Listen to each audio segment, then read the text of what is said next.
पहली बात तो ये कि इन सब चीज़ों में सोचने से सीट बढ़ेगी नहीं, जितनी आनी है उतनी आएगी। इसलिए मैं आप सभी विद्यार्थियों को सबसे पहले तो ये सलाह दूँगा कि इस और चिंतन ना करें। बजाय इसके आप अपनी जो भी टारगेटेड वैकेंसी है, उसको फ़ोकस करें और 1-2 अटेम्प्ट उसके ढंग से ले लो आप। चयन हुआ तो ठीक है, नहीं तो आप अपना दूसरा ऑप्शन भी देख सकते हैं। मैं सिर्फ़ इतना मानता हूँ कि हमें सिर्फ़ और सिर्फ़ ये सोचना है कि जो आपके पिछले कट ऑफ्स रह रहे हैं, उससे आप 10-12 नंबर ज़्यादा का सोच के, जैसे हिस्ट्री की मैं बात करूँ। अब मैं हिस्ट्री के बच्चों को कहता हूँ, सीट कितनी भी हो, 40 प्रश्न फर्स्ट पेपर में, 100 प्रश्न सेकंड पेपर में आप फर्स्ट ग्रेड में कर लेते हो, तो आपका चयन हो जाएगा, भले कितनी सीट हो। और जब हम खुद प्रिपरेशन करते थे, तब हमारे दिमाग में एक ही बात रहती थी, जब भी सीट कम होती थी। अब आप ये मत करना कि सर आपके टाइम सीट ज़्यादा थी, क्योंकि जब मैं प्रोफेसर हुआ था, तब भी डबल डिजिट में सीट थी, 3 डिजिट में नहीं थी। जब मैं आरबीआई में सेलेक्ट हुआ था, तब भी डबल डिजिट में सीट थी। सीधी-सीधी बात है। बहुत सारी ऐसी वैकेंसी थी जहाँ डबल डिजिट में थे हम। तो जब भी सीट कम होती है, तो उसका सीधा-सीधा मतलब ये होता है कि आपको सीट पे जाने की बजाय ये सोचना चाहिए कि मुझे कितना स्कोर करना है। आप स्कोर पे काम करिए। इससे क्या होगा कि आपका ध्यान पढ़ाई में लगा रहेगा और एक अच्छा स्कोर होने के बाद कम सीट में भी सिलेक्शन हो जाते हैं। इसलिए इस ओर आपको ध्यान देना नहीं चाहिए, पहली बात। दूसरी बात, अब जो ये स्वीकृतियाँ मिली है, जैसे 730 से व्याख्याता की स्वीकृति और जैसे अध्यापक है, अध्यापक की 2000 की स्वीकृति है।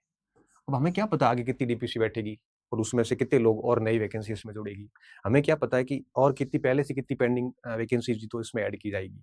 हमें इनके बारे में कुछ भी अंदाज़े नहीं है। अब मार्केट में जो कोई कुछ बोल रहा है, सारे के सारे आपके अपने खुद के अंदाज़े आपके ऊपर थोप रहे हैं। और उन अंदाज़ों के चलते, उन अनुमानों के चलते आप इसी डिप्रेशन में बैठे हैं कि सीट है नहीं और आपकी पढ़ाई 3-4 दिन से मरी भी पड़ी है। जबकि आपको सौभाग्यशाली समझना चाहिए कि मई और जून में पेपर है आपके सेकंड ग्रेड, फर्स्ट ग्रेड के और इसके ठीक बाद ये वैकेंसी तैयार है आपके सामने। क्योंकि ये वैकेंसीज़ आप मान के चलिए कि जैसे फर्स्ट ग्रेड, सेकंड ग्रेड की जो परीक्षा अभी होगी, जून में फर्स्ट ग्रेड का है, जुलाई में सेकंड ग्रेड का पेपर है। इनके रिजल्ट वगैरह आएँगे, करेंगे, उसके बाद ये वैकेंसियाँ तैयार पड़ी, तो 27 फर्स्ट में अपने को देखने को मिल सकती है। तो हमें तो ये सोच के अच्छा महसूस करना चाहिए कि नेक्स्ट वैकेंसी बिल्कुल पाइपलाइन में है। तो आप अपनी तैयारी को धार दीजिए, सीट पर सोचने से होना कुछ नहीं है। क्योंकि बहुत सारी चीज़ें ऐसी हैं जिसके बारे में किसी को कोई जानकारी नहीं है। सिर्फ़ मार्केट की हवाओं से, अफ़वाहों से आकर आप अपना समय खराब कर रहे हो। अब आप मुझे ये कह सकते हो बाद में, जैसे 6 महीने, 5 महीने, 6 महीने बाद में जब वैकेंसी आएगी, मान लो 730 ही पद आते हैं, तब आप मुझे कह सकते हो साहब आप झूठ बोल रहे थे। क्यों? क्योंकि मैं तो कह रहा हूँ हो सकता है बढ़े। अब मैं झूठ बोल रहा था, मैं झूठ नहीं बोल रहा था, क्योंकि जो मेरी जानकारी वो यही है कि हमें इसके बारे में किसी को कोई जानकारी नहीं है। ये 730 भी रह सकती है, ऊपर भी आ सकती है। मेरा वीडियो बनाने का तात्पर्य ये बिल्कुल नहीं है कि सीट कितनी होगी। मेरा तात्पर्य ये है कि आप समय को यूटिलाइज़ करिए। आप इनके चक्कर में आप अपना समय बर्बाद मत कीजिए। मैंने ये पोस्ट टेलीग्राम पे भी शेयर नहीं करी। क्यों नहीं करी? क्योंकि मुझे पता है, आप पढ़ोगे, पढ़ने के बाद आपके दिमाग में आएगा कि सीट है नहीं, ये वो। एक दौर था जब ये सोशल मीडिया का मामला ही नहीं था, तो ये चीज़ें आती भी नहीं थी सामने और हम चुपचाप पढ़ लेते थे और आसानी से सिलेक्शन हो जाता था। जैसे मेरा फर्स्ट ग्रेड में सिलेक्शन मेरी 13वीं रैंक थी। 13वीं रैंक थी, फुल ऑन में जनरल में था। तो मुझे अगर 40 सीट भी होती टोटल वैकेंसी में, तब भी मेरा सिलेक्शन हो जाता। तो यही किस्सा मेरे वरिष्ठ अध्यापक के साथ था। यही किस्सा मेरे प्रोफ़ेसर के साथ में था। यही किस्सा मेरा नवोदय में था। अगर मैं ये सोचता है कि इतनी सीट ही है, तो मुझे पता है मैं तैयारी भी नहीं करता फिर। क्यों? क्योंकि अपने को लगता है कि सीट है नहीं, तो मैं क्यों पढूँ? जबकि मेरे दिमाग में कुछ चीज़ें बहुत क्लियर थी कि मुझे एक के बाद एक ही वैकेंसी को टारगेट करते हुए 2 अटेम्प्ट लेने हैं ढंग से। पहले में हो जाता तो ठीक है, सेकंड में कर लेंगे। तो आराम से हो जाता है फिर, अगर हम उसको फ़ोकस करके पढ़ते हैं। तो मेरा वीडियो बनाने का जो सेंस था, जो मतलब था, वो सिर्फ़ इतना है कि आप इन चीज़ों के ऊपर मत सोचिए।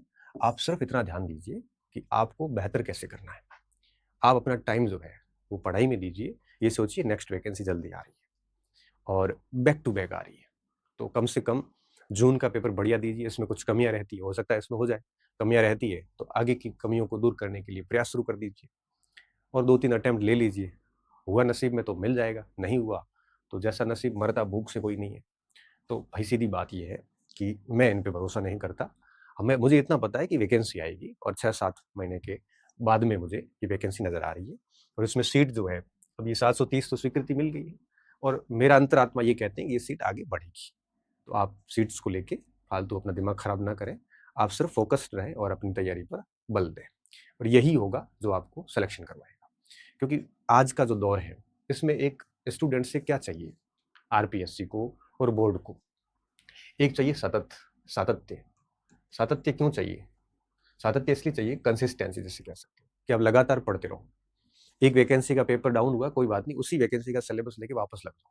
आप इस तरह से जिगजैग मत हो, कभी थर्ड ग्रेड, कभी सेकंड ग्रेड, कभी फर्स्ट ग्रेड, कभी पटवारी, कभी एसआई, कभी ये कभी वो, कुछ भी नहीं मिलता। फिर आप जिस भर्ती को टारगेट करके तैयारी कर रहे हो ना बेटा, उसी पे लगे रहे आप। एक अटेम्प्ट नहीं तो सेकंड में हो जाएगा। आपने देखा ना आईएएस वगैरह कौन होते हैं बच्चे, आरएस में जो हो रहे हैं कौन हो रहे हैं? वो हो रहे हैं जिसने पहले में नहीं हुआ दूसरे में हो जाता, तीसरा ले लेते हैं। देखो 1 2 3 4 कंटिन्यू अटेम्प्ट लेते हैं, और उसके दायरे में कोई सिलेबस सेम वाली भर्ती आती है ना, तब वो दूसरे में भी चांस मार लेते हैं कि यार जॉब सुनिश्चित हो जाएगी। तो आपसे एक कंटिन्यूटी और कंसिस्टेंसी चाहिए, आपका डेडिकेशन चाहिए कि आप उस वैकेंसी को लेके कितने डेडिकेटेड हैं। अब डिवोशन नहीं है, डेडिकेशन नहीं है अंदर, अब कभी इस परीक्षा की कभी उस परीक्षा की, तो भले 1000 सीट आई तब भी हम तो फेल होंगे। इसलिए मैं कह रहा हूं कि आप जिस भर्ती को आप टारगेट करके अभी पढ़ रहे हो, कृपया उसी को टारगेट करके लगातार और दुगुनी मेहनत से करिए, क्योंकि सीट कम है। आप यही सोचिए, अगर आगे सीट अधिक होगी तो और बढ़िया बात है। दूसरा क्या चाहिए इस सातत्य के साथ साथ? दूसरा चाहिए कि ऐसा व्यक्ति जो एकदम टेनेसियस नेचर का हो। टेनेसियस का मतलब दृढ़ निश्चय जिसे आप कह सकते हो, मतलब जिसको कोई भी भ्रमित नहीं कर सकता। अब मार्केट के अंदर आप इतने भ्रमित क्यों होते हो? आपको कोई भी आके टेलीग्राम चैनल, कोई भी यूट्यूब आके ऐरा गैरा आके आपको ऐसे भ्रमित कर लेता, आपका आपका निश्चय इतना डगमगा कैसे जा सकता है? कोशिश कीजिए कि आपका आपके ऊपर इन चीजों का प्रभाव ना पड़े।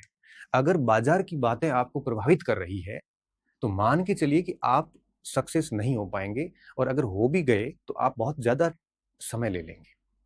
कोशिश कीजिए कि इन सारी चीजों से बचिए और धरातल पे काम कीजिए। और मान लो आप प्रभावित हो रहे हैं, तब आप इन सब चीजों को हटाइए यहाँ से। जैसे टेलीग्राम चैनल कोई आपको भ्रमित कर रहा है, तो कृपया करके उसको आप लेफ्ट कर लीजिए। कोई साथी भ्रमित कर रहा है तो ऐसे से दूरी बनाइए। किसी लाइब्रेरी में यही चर्चाएं चल रही है तो घर पे पढ़िए। कोई यूट्यूब चैनल्स पे आके ऐसी कोई बकवास करता है तो नॉट इंटरेस्टेड कर दीजिए। मतलब मेरा सेंस ये है कि आप अपने दायरों में रहें और खूब मेहनत करें। तो इस तरह से आप भ्रमित ना हो। अगर भ्रमित हो गए तो आप मान के चलिए 3 दिन, अगर ये 4-5 दिन से चल रहा था पता नहीं, अब ये 4-5 दिन से चल रहा है और 4-5 दिन से कई बच्चों की पढ़ाई डिस्टर्ब हो रखी है। मत होइए ऐसे। नसीब में जो लिखा वो मिल के रहेगा। अब हिस्ट्री के रिजल्ट आए इस बार, मैंने कई बच्चों के इंटरव्यू किए। मैं बच्चों का इंटरव्यू करने के पीछे मेरा उद्देश्य यही था, ताकि आपको पता चले कि कम सीट में भी उन लोगों ने अपने आप को मोटिवेट कैसे किया। मैंने सारे यूट्यूब पे अपलोड किए, और बहुत साधारण की सी पृष्ठभूमि के बच्चे जो है वो सिलेक्शन लेके आए। तो क्यों भ्रमित हो रहे हो आप? मार्केट की बातों से भ्रमित ना होइए आप, सातत्य रखिए। तीसरी बात सिंपल सी है, आपकी सामग्री पे भरोसा रखिए।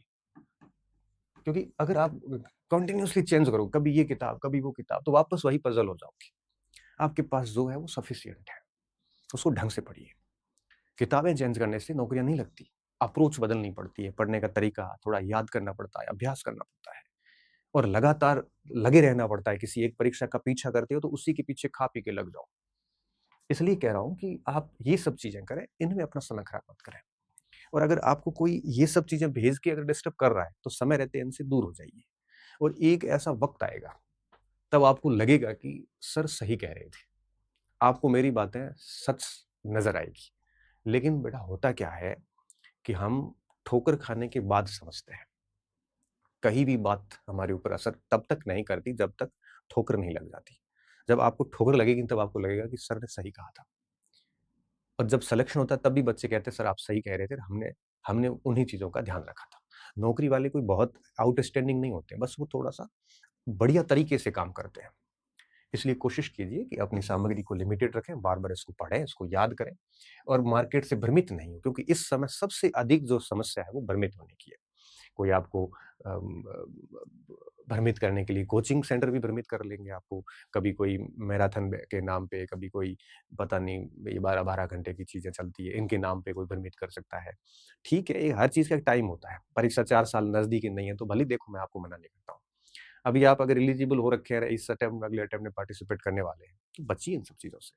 भ्रमित करने के लिए आपको कई सारे ये जो गाइड वाले ये भी भ्रमित कर लेते हैं, कई सारे लेखक भ्रमित कर लेते हैं। अपना माल बेचने के लिए लोग आपको भ्रमित करते हैं, आप इस चीज़ को समझिए। इसलिए आप अपनी कंटेंट पे रहिए, आप खुद विवेकशील प्राणी बनिए, अपने खुद की तर्क का यूज़ करिए। नहीं तो आपको कोई भी मूर्ख बना के चला जाएगा। इसलिए बचो इस समय, क्योंकि हर व्यक्ति इस समय किसी न किसी अपने उद्देश्य से काम कर रहा है। कोई भी व्यक्ति इस समय निःशुल्क है या फिर कोई भी ऐसा कह रहा है कि मैं विद्यार्थियों की सेवा कर रहा हूँ, ऐसा कोई नहीं है। देखो, मैं भी अगर काम कर रहा हूँ तो मेरा काम चल रहा है, सीधी बात है। अब मेरा काम क्या चल रहा है? मेरा जैसे करंट पढ़ा रहा हूँ, तो बुक करंट की फ्री क्लास लेता हूँ। वो क्यों ले रहा हूँ? वो इसलिए ले रहा हूँ कि कई बार मुझे लगता था मेरे बैच चलते हैं ऑफ़लाइन, उनमें पढ़ाता ही हूँ, तो मैंने कहा यूट्यूब पढ़ा दूँ। अगर ये ऑफ़लाइन बैच नहीं होते तो शायद मैं नहीं पढ़ाता। तो सीधी-सीधी बात है, हर व्यक्ति अपने हित से काम कर रहा है। इसलिए कह रहा हूँ कि जो भी चीज़ें हैं उस पे अडिग रहिए और अच्छे से पढ़िए। आपके पास में पेपर होगा, पेपर से आप अपने कंटेंट से अच्छे से चेक करिए। अगर आपको अच्छे सवाल मिल रहे हैं तो आपको कहीं पे भी चेंज करने की आवश्यकता नहीं, नहीं मिल रहे हैं तो चेंज कर दीजिए। ठीक है? भ्रमित नहीं होए, सातत्य रखिए। बाकी ये अच्छा संकेत है, अगर ये सच है तो वैकेंसी बढ़िया आ जाएगी, जल्दी आ जाएगी। मैं कहता हूँ कि बड़ी वैकेंसी आए और टाइम पे नहीं आए, उससे अच्छा है कि छोटी आए और टाइम पे आए। ये बहुत बढ़िया होता है। क्योंकि बड़ी वैकेंसी और 4 साल में एक बार आती है, आदमी किसी गलती से भी फेल हो जाता है, तो 8 साल के अंदर उसके 2 वैकेंसियों के बीच में एक दूसरी वैकेंसी आते-आते उसकी ज़िंदगी के 8 साल खराब हो जाते हैं। 3 साल पहले के, 3 साल दूसरी के, 6-7 साल खराब हो जाते हैं। और अगर छोटी वैकेंसी हो लेकिन हर साल आती है, तो अच्छा स्टूडेंट दूसरे या तीसरे अटेम्प्ट हो जाएगा, तो तीसरे साल नौकरी लग जाएगी। इसलिए मैं इस बात का बहुत समर्थक हूँ कि बड़ी वैकेंसी आए और लेट आए, उससे अच्छा है कि छोटी भले ही आए बट हर साल आए। ये सबसे बढ़िया होता है एक स्टूडेंट के लिए। बस मैं यही बात करने आया था कि इन सब चीज़ों में मत पड़िए और अपनी ईमानदारी से डेडिकेटेड होके, डिवोशन के साथ में बढ़िया पढ़िए। निश्चित तौर पे आप अपने आप को काबिल बनाओगे, तो निश्चित तौर पे आप यहाँ पर सक्सेस हो जाओगे।